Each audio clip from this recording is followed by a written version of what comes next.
Now let's come to the topic 3, Mohenjo-daro, a planned urban center. अच्छा, one thing which I want to tell you कि ये जो blue boxes है ना, sources 1 और kind of thing, जैसे how artifacts are identified, अभी आगे भी आप बहुत सारे blue boxes देखेंगे like this kind of thing, the plight of Harappa. इसको आप बिल्कुल वो मत करिएगा, मैं इसको भी कवर कराऊंगी, but I will bring a separate video for this particular boxes. ठीक है, मैं आप उसके एक सेपरेट वीडियो लाऊंगी. अभी मैं सिर्फ बड़े बड़े टॉपिक्स को, एक ओवरऑल पूरे टॉपिक्स को कवर करते हुए चल रही हूँ, बट उसको भी कवर कराऊंगी. उसके लिए कोई भी बिल्कुल परेशान होने वाली बात नहीं है. ठीक है, तो जो हमारा थर्ड टॉपिक है वो है मोहनजोदारो, अ प्लान्ड अर्बन सेंटर. पहले मैं आपको थोड़ा बता दूं कि मोहनजोदाड़ो क्या था. मोहनजोदाड़ो एक बहुत ही फेमस, बड़ा और बहुत ही प्लान्ड अर्बन सेंटर था. जैसे हड़प्पा है, मोहनजोदाड़ो, मतलब अगर पूरे इंडस वाले सिविलाइजेशन की बात करें तो उसमें कुछ फेमस, कुछ पर्टिकुलर साइट्स ही हैं. ऐसे तो बहुत सारे साइट्स मिले हैं, बट जैसे मोहनजोदाड़ो, हड़प्पा, राखी गढ़ी, धोलावीरा, अभी अभी थोड़ा बहुत मैं बताऊंगी लास्ट में, जो भी कुछ इंपॉर्टेंट पॉइंट्स छूट जाते हैं जैसे बुक में, but they can be ask, it can be ask also in your boards. तो मैं थोड़ा बता सकती हूँ, मैं बताऊंगी भी कि जैसे कुछ पर्टिकुलर साइट्स में कुछ नोट्स बनाकर शेयर कर दूंगी अपने इंस्टाग्राम पे, तो उसको आप लोग जाके ज़रूर देखिएगा. तो वो आप लोगों को एक वन मार्कर में आपको हेल्प करेगा, और इससे आपकी छोटी छोटी चीज़ें भी कंप्लीट होती जाएंगी. तो मोहनजोदाड़ो जो था, ऐसे ही वो एक बहुत ही बड़ा शहर समझ लीजिए. मोहनजोदाड़ो जो था वो सबसे बड़ा शहर और बहुत ही इम्पोर्टेंट शहर था हड़प्पा और इंडस वाली सिविलाइजेशन का. ऑल्दो हम जानते हैं कि हड़प्पा सिविलाइजेशन जो था वो हड़प्पा नामक जगह से ही पाया गया था, तो वो तो अपने आप में फेमस था ही, but even the Mohenjodaro is also very much famous urban centre of Indus वाली सिविलाइजेशन. तो अब हम इसके बारे में देखेंगे, और इस पूरे जो टॉपिक है ना, इसमें हम जानेंगे कि कैसे उन्होंने अपने सेटलमेंट्स, कैसा उनका सेटलमेंट था, कैसे वो रहा करते थे, क्या क्या टेक्निक्स उन्होंने फॉलो की थी, घर कैसे थे उनके, ये सारी चीज़ें जानेंगे. And you will be shock to know कि ये उस ज़माने में कितना अच्छा प्लानिंग किया करते थे. वो आपको बहुत आश्चर्य होगा इस बात को समझ के. ठीक है, now topic 3, Mohenjo-daro, a planned urban center. Perhaps the most unique feature of Harappan civilization was the development of urban center. जैसा मैंने आपको पहले ही बताया है कि हड़प्पन सिविलाइजेशन, इंडस वाली सिविलाइजेशन एक टाउन बेस्ड सिविलाइजेशन है, एक शहरीकरण, जो शहर वाली सभ्यता है वो है. ठीक है, तो ये जो मोहनजोदाड़ो था, ये भी एक बहुत एक एक अर्बन सेंटर ही था, एक अर्बन साइट था. Now let us look at one such centre, that is Mohenjodaro, more closely. Although the Mohenjodaro is most well known site, and the first site to be discovered was Harappa. पहले Harappa discovered हुआ. सबसे पहले तो हम सब जानते हैं कि हड़प्पा डिस्कवर्ड हुआ, और सबसे फेमस और सबसे बड़ा जो जो अर्बन साइट कहेंगे वो मोहनजोदाड़ो था. अब इसमें सेटलमेंट की बात करते हैं कि देखो, जो सेटलमेंट था, the settlement is divided into 2 section. अब देखो इसमें है क्या, बता क्या रहा है कि जहाँ ये लोग रहते थे ना, जैसे मान लो कि ये इनके रहने का जो सेक्शन था, मान लो ये पूरा रह रहे हैं, ठीक, ये इनका पूरा एरिया है. इसमें एक जो सेक्शन था इन्होंने डिवाइड कर रखा था. एक जो था वो सिटेडल के नाम से जाना जाता था, एक लोअर टाउन के नाम से जाना जाता था. ठीक है, तो जो सिटेडल वाला था उसका वो क्या था कि उसका एरिया छोटा था. ठीक है, बट उसकी, उनके जो जो बिल्डिंग्स बने हुए थे उनकी हाइट बहुत ज़्यादा ज़्यादा थी. ठीक है, ऑन द अदर हैंड जो लोअर टाउन था उसका एरिया बहुत बड़ा था, वो बहुत बड़े एरिया में फैला हुआ था, बट उनके हाइट्स, जो उनके बिल्डिंग्स के हाइट थे वो बड़े नहीं थे, वो छोटे छोटे थे. तो ये एक ओवरऑल बात हो गई. ठीक है, अब हम इसको बुक के हिसाब से देखेंगे. The settlement is divided into 2 section. One is smaller but higher, जो सिटेडल है. ठीक है, एक जो है वो स्मॉलर है, छोटा है, बट ऊंचा है, हाइयर है. ठीक है, जो कि सिटेडल है. And the other hand, on the other hand, much larger, दूसरा जो है वो एक बड़ा है बट लोअर है, छोटा है. ठीक है, तो ये लोअर टाउन है. Archaeologist designate these as a citadel and the lower town respectively. तो पहला वाला क्या था, स्मॉलर बट हाइयर, जो सिटेडल हो गया, और जो दूसरा वाला था वो क्या था, लार्जर बट लोअर. ठीक, वो लोअर टाउन हो गया. The citadel owns its height to the fact that the building were constructed on a mud bricks platform. अब इसमें क्या बता रहा है कि अब जैसे आज के ज़माने में हमने जैसे अभी आपसे ऊंची बिल्डिंग की बात की, तो आपने समझा होगा कि जैसे आज के ज़माने में फ्लैट सिस्टम में देखते हैं ना कि बहुत बड़ी बड़ी बिल्डिंग्स बनी होती है, और मतलब आपने ये एक आपके माइंड में ये इमेज बनी होगी, बट ऐसा नहीं था. जो सिटेडल में जो बिल्डिंग्स ऊंची बनती थी, दैट इज़ नॉट बिकॉज कि बहुत फ्लैट सिस्टम जैसा बड़ा बड़ा बिल्डिंग्स बन गया, नहीं नहीं, वो लोग क्या करते थे, एक प्लेटफॉर्म बनाते थे, एक बेस बनाते थे पहले, ठीक है, जो कि मड मड मतलब मिट्टी से बने हुए ईंटे का एक प्लेटफॉर्म बनाते थे, उसके ऊपर से वो उसके ऊपर वो बिल्डिंग बनाते थे। तो इस तरीके से क्या होती थी कि जो उनका बिल्डिंग का जो हाइट होता था वो बढ़ जाता था, ठीक है, और वो घेरा हुआ था, it was walled, which meant that it was physically separated from lower town. Actually ये लोअर टाउन और सिटाडेल जो थे ना, ये बिल्कुल पूरी तरीके से घेरे हुए थे, एकदम अलग अलग थे, मिक्स नहीं थे, अलग अलग थे। Now look at this figure also, ये जो मैप आपको दिया है लोअर टाउन और सिटाडेल का, देखिए सिटाडेल का एरिया कितना छोटा है, but the buildings used to be a much higher, ठीक है, बिल्डिंग्स इसमें बड़ी हुआ ऊंची हुआ करती थी, बड़ी बड़ी। And on the other hand lower town को देखिए, लोअर टाउन क्या था, बहुत बड़े एरिया में फैला हुआ था, बट इनके बिल्डिंग्स और जो भी यहाँ पर जो रेसिडेंशियल सेटलमेंट था, मतलब जो यहाँ पे रहने के लिए जो बिल्डिंग्स बनाई गई थी, वो क्या था, वो छोटे छोटे थे, उनकी हाइट बहुत ज़्यादा नहीं हुआ करती थी। अगर हम आपको बहुत ही, अभी आप एक आगे पढ़ेंगे, बट स्टिल मैं आपको एक एक बता दूं कि जो लोअर टाउन था ना, वो रेसिडेंशियल एरिया था, जहाँ लोग रहा करते थे, बेसिकली हर कैटेगरी के लोग रहते थे। ऑन द अदर हैंड जो सिटाडेल होता था, वो एक स्पेशल पर्पस के लिए बनाया जाता था, जो एक बहुत बड़े बड़े काम और स्पेशल पर्पस के लिए बनाए जाते थे, जैसे उसमें ग्रेट बाथ, वेयर हाउसेज, जो जैसी चीज़ें थी वो पाई जाती थी। अभी आप आगे पढ़ेंगे इसके बारे में तो आपको पता चल जाएगा, ठीक है। तो इन हमने देखा कि कैसे ये ऊंचाई करते थे, विच मेंट दैट फिजिकली वो सेपरेट होते थे। Now the lower town was also walled, ठीक है, वो भी घिरा हुआ था। Several buildings were built on platforms which served as a foundation, foundation मतलब बेस, ठीक है।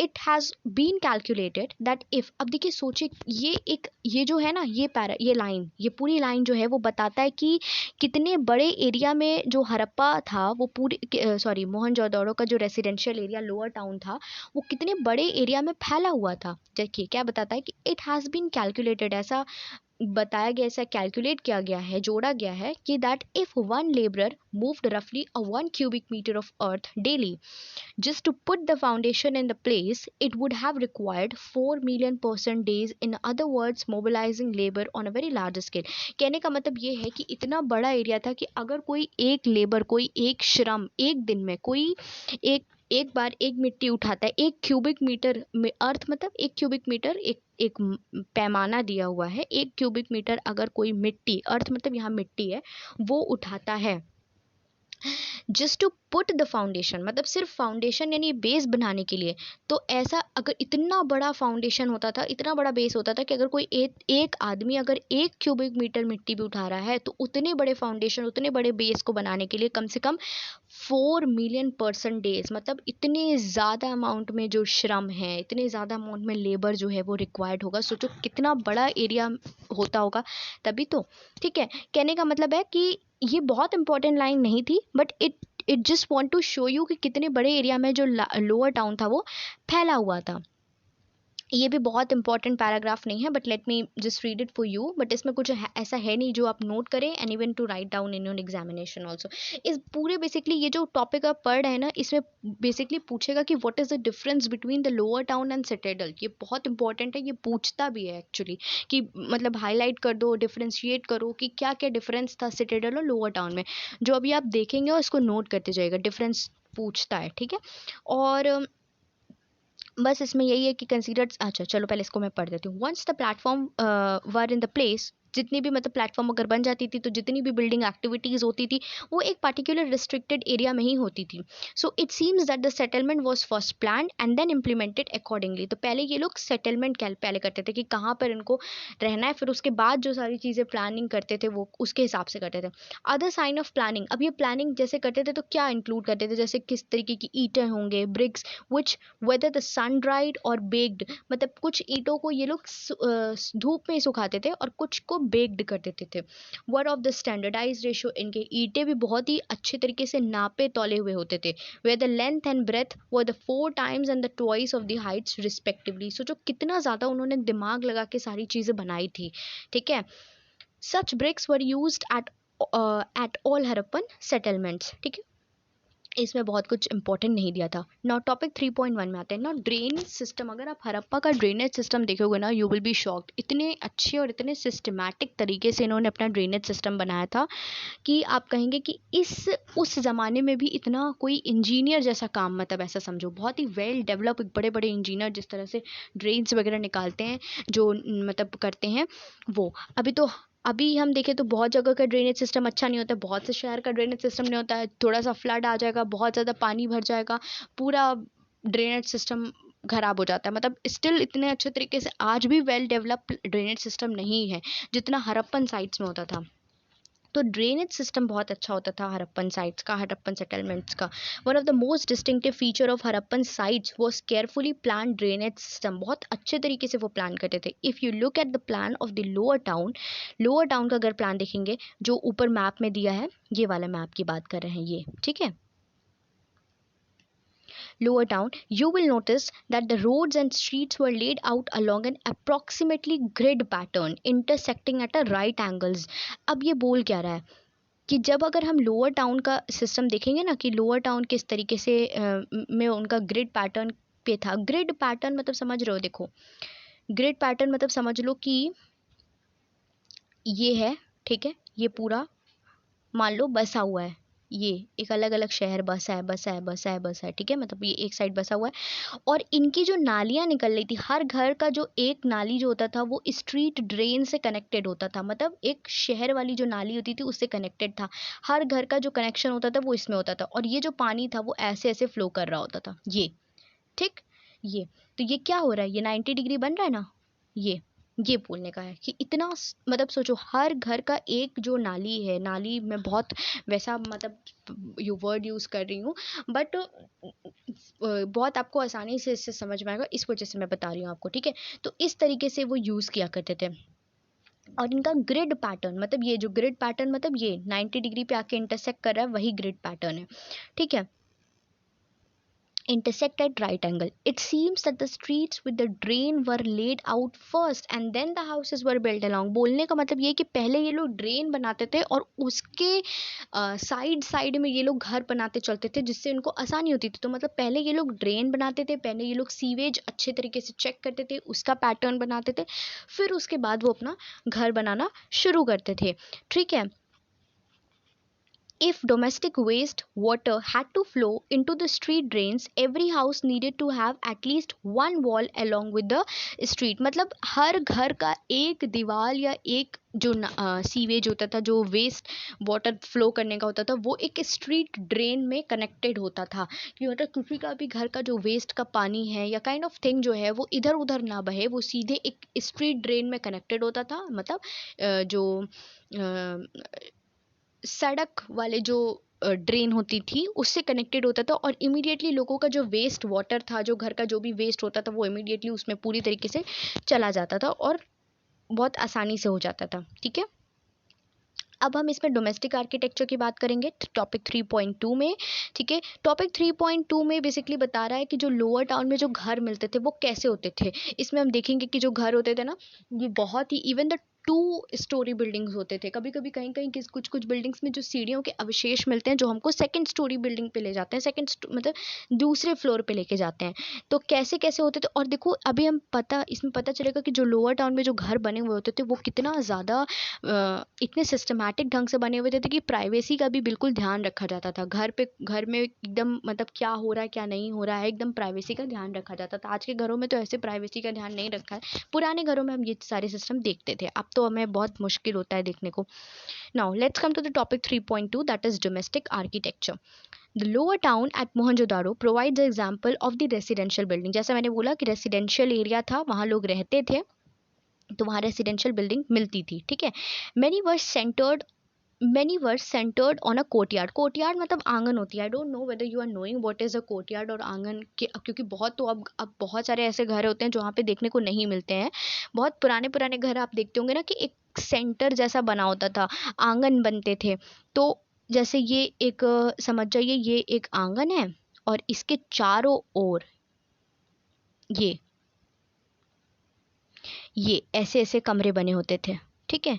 तो ये जो इसी को ये कोर्टयार्ड होता था, ये जो सी मैंने लिखा है, आई डोंट नो सी लग नहीं रहा है बट ठीक है, सी मैंने बनाया है, मतलब कोर्टयार्ड ये आंगन शो कर रहा है, ठीक है। तो ये बोलते था many were centred on a courtyard with the rooms on all the sides, उसके चारों तरफ कमरे होते थे और बीच में एक आंगन यानी कोर्टयार्ड होता था। And the courtyard was probably the centre of activity such as cooking, weaving, ये सारे। अभी भी अगर आप जैसे बहुत पुराना घर आप देखोगे ना, तो उसमें क्या होता है कि बीच में एक आंगन होता है और चारों तरफ उसके रूम्स होते हैं, कमरे होते हैं। तो वैसे ही जैसे हड़प्पन में भी ऐसे ही होता था, और हड़प्पन में ऐसे ही नहीं होता था, हड़प्पन से ही वो सारी चीज़ें यहाँ तक चलती आ रही है। पहले पहले तो वही आया था ना, तो उसी का जो पैटर्न था वो बहुत दिनों तक फॉलो हुआ था। तो चारों तरफ उसके रूम्स होते थे, और जो आंगन बनता था, जो कोर्टयार्ड बनता था, वो उसमें बेसिकली लोग करते क्या थे, तो उसमें लोग मतलब जैसे कुकिंग हो जाता था, वीविंग हो जाता था, सिलना, खाना बनाना, ठीक है, ये सारी जो एक्टिविटीज़ होती थी वो उसी कोर्टयार्ड में होती थी। And even during the hot and dry weather, मतलब जब गर्म का समय होता था ना, नाउ डेज देखिए कितनी गर्मी पड़ रही है, तो ऐसे में अगर आंगन उनके यहाँ होता था, हड़प्पन्स में भी ऐसी गर्मी पड़ती थी, तो वो लोग उस कोर्टयार्ड में ही सारा अपना काम किया करते थे, उस आंगन में ही। So what is also interesting is an apparent concern for privacy. देखिए कितना वो लोग अभी अपने प्राइवेसी का ध्यान रखते थे, इसको आप पढ़ेंगे, इसको आप समझेंगे, ठीक है। So there are no windows in the wall along the ground level, जो ग्राउंड लेवल होता था उनके घर का, उसमें कोई भी खिड़की नहीं होती थी, विंडोज नहीं होता था, मतलब कि कोई भी बाहर से देख ही नहीं पाएगा। उन्होंने अपने प्राइवेसी का कितना ध्यान रखा है। बिसाइड इसके अलावा the main entrance does not give a direct view of the interior और द कोर्टयार्ड। जब भी कोई भी आदमी अगर आता होगा उनके घर में, तो उनको एकदम डायरेक्टली पूरा अंदर का व्यू नहीं दिखता होगा फ्रॉम द फ्रंट गेट, जो भी उनके घर का मेन डोर होता होगा, उनसे उनको उनके पूरे घर के अंदर का पूरा एरिया दिखता ही नहीं होगा। मतलब इस तरह से उन्होंने अपने प्राइवेसी का ध्यान रखा था। Every house had its own bathroom paved with the bricks with the drains connected through the wall to the street drains। जैसे मैंने बताया कि हर घर के जो बाथरूम्स होते थे, उनका जो दीवार होता था, उनके जो ड्रेन होता था, वो एक स्ट्रीट ड्रेन से कनेक्टेड होता था कि जितना भी वेस्ट वाटर है वो डायरेक्टली उसी में पोर हो जाए पूरा, ठीक है। Some houses have the remains of the staircases, सीढ़ियों के जो रिमेन्स अवशेष मिलते हैं वो हैं, जिससे कि पता चलता है कि ये घर जो था वो सेकंड स्टोरी बिल्डिंग था, या हम छत पे भी जा सकते थे। And many of the houses had a wells, बहुत सारे घरों में कुएं हुआ करते थे। ऑफन इन द रूम कमरे जैसे में, that could be reach from the outside and perhaps use by the passers bye. अच्छा, वो लोग ध्यान रखते थे कि अगर जैसे कभी कभी घर के थोड़े बाहर वाले हिस्से में कमरे जैसा होता था, उसमें वो लोग कुआं बना होता था। मोस्टली ऐसे घरों में देखा गया है वहाँ पे रेसिडेंशियल एरिया में कि कुआं बने होते थे, और वो थोड़ा बाहर साइड में बनाए गए होते थे कि अगर कोई बाहरी आदमी आ रहा है तो वो भी आराम से उसका पानी पी सकता था। तो उनका भी ध्यान रखा जाता था जो अगर बाहर से लोग आ जा रहे हैं। Scholars have estimated that the total number of wells in the Mohenjo-daro was the 700, at least 700 wells जो थे वो वहां पर पाए गए थे। ये देखो, ये पूरे रेसिडेंशियल एरिया हमारा शो कर रहा है, ये पूरा घर है, ठीक है। ओके, अब हम बात करते हैं इस टॉपिक की, टॉपिक 3.3 की, द सिटेडल का भी मैंने अभी लोअर टाउन आपने देख लिया कि क्या क्या टेक्निक्स थे, उसका ड्रेन्स वगैरह कितना कनेक्टेड था, घर कितने अच्छे तरीके से बताते थे बने हुए थे। अब सिटेडल की बात करते हैं। सिटेडल क्या थे, जिनका एरिया कम था बट हाइट ज़्यादा थी। And as I have told you कि वो एक बहुत ही पर्टिकुलरली स्पेशल पर्पज़ के लिए बनाते थे, ये रेसिडेंशियल एरिया नहीं हुआ करता था, ठीक है। The citadel. It is on the citadel that we find the evidence of a structure that were probably used for special public purpose. ठीक है, किसी special occasion, special public purpose के लिए ही सिटेडल वाला एरिया यूज किया जाता था। इसमें क्या क्या होता था, these include a warehouse, warehouse मतलब जिसमें सामान वामान रखा जाता था, वो, ठीक है, warehouse, a massive structure of which the lower brick portion remain while the upper portion probably of wood decayed long ago। ये एक मतलब एक वेयर हाउस जो था वो भी एक स्पेशल पब्लिक पर्पस, मतलब इसमें सारे सामान रखे जाते होंगे उस पर्टिकुलर टाउन के, उस पर्टिकुलर एरिया के। देखो ये है ना वेयर हाउस, जिसमें सामान, देखो ये वेयर हाउस है, ठीक है। वेयर हाउस है। तो वेयर हाउस के बारे में क्या बता रहा है कि बहुत बड़ा सा स्ट्रक्चर है जिसका जो लोअर ब्रिक है, मतलब which the lower brick portion, मतलब नीचे का जो ईंटे का बना हुआ पोर्शन है वो तो अभी भी बचा हुआ है, मतलब बता रहे हैं, मतलब आर्कियोलॉजिस्ट के हिसाब से जो जब उन्होंने देखा इसके बारे में पता किया तो बता रहे थे कि जो लोअर ब्रिक वाला पोर्शन है वो अभी भी है, लेकिन जो ऊपर का जो लकड़ी का बना हुआ पोर्शन है वो बहुत पहले ही खराब हो चुका था। And on the other hand great bath भी देखो, ये है ग्रेट बाथ, ये देखिए ये ग्रेट बाथ है, ठीक है, ग्रेट बाथ है। यहाँ बगल से मेन स्ट्रीट निकल रही है। Even the college were also there. Now look at this, college वगैरह क्या है कि एक स्पेशल पब्लिक पर्पस के लिए तो यूज़ किया जाता है। कॉलेज है, divine city, great courtyard, marshal deep trench, stupa area, ये सब एक स्पेशल पब्लिक पर्पस के लिए यूज़ किया जाता था, ठीक है। तो ये ग्रेट बाथ है। तो ग्रेट बाथ जो होता था वो एक देखिए ग्रेट बाथ पूछता है कि ग्रेट बाथ क्या है, वेयर हाउसेस क्या है, तो ये सब आप देखिए। तो एक large rectangular tank in a courtyard, courtyard मतलब आंगन में बहुत बड़ा सा लार्ज रेक्टेंगुलर टैंक की तरह होता था, which is surrounded by the corridor on all the four sides, ठीक है, चारों तरफ से वो कॉरिडोर जैसा बनाया हुआ होता था। Now look at this figure, ये कॉरिडोर, ये बीच में क्या है, ये बीच में ग्रेट बाथ जैसा है, ठीक है, ये देखो, ये ठीक है, ये बीच में, और ये देखो ये पूरा क्या है, ये पूरा बीच में कमरे बना दिए गए हैं, ठीक है। तो ये बताने की कोशिश कर रहा है ये, तो यही है। There were the two flights of step on the north and the south leading into the tank. अब ये बोल रहा है कि नॉर्थ और साउथ दोनों जगह से दो दो सीढ़ियां बनाई गई थी, एक नॉर्थ में थी ग्रेट बाथ के और एक साउथ में थी ग्रेट बाथ के। तो दोनों जगह से सीढ़ियां बनाई थी जो एकदम टैंक, मतलब जो ग्रेट बाथ के बिल्कुल बीचों बीच में अंदर ले जाती थी। और ग्रेट बाथ जो था वो वाटर टाइट, मतलब जिससे पानी बाहर न निकले, मतलब कैसे बनाया गया था, by setting the bricks on the edge, मतलब किनारे किनारे पे ये ब्रिक्स बनाते थे, and using the mortar of gypsum. Gypsum एक काइंड ऑफ मटेरियल होता है जो चौक वगैरह में जैसी चीज़ों में यूज़ किया जाता है, ठीक है। तो वो भी उसी जिप्सम का यूज़ करके पूरे ग्रेट बाथ में ईंटें वगैरह लगाकर ऐसा बनाया गया था कि पानी उसका बाहर ना जाए। There were the rooms on the three side, तीनों साइड उसके रूम हुआ करते थे, ठीक है। And in one of which, तीनों में से किसी एक में बहुत बड़ा सा कुआं होता था, which was a large well, बड़ा सा वेल होता था। Water from the tank flowed into a huge drain. अब ये जो बड़ा सा ग्रेट बाथ था, टैंक जैसा सिस्टम था, इसका जितना भी पानी होता था वो बहुत बड़े से ड्रेन में चला जाता था, ठीक है। Across a lane to the north lay a smaller building with the 8 bathroom. अब एक छोटी सी बिल्डिंग होती थी जिसमें 8 बाथरूम होते थे, ठीक है।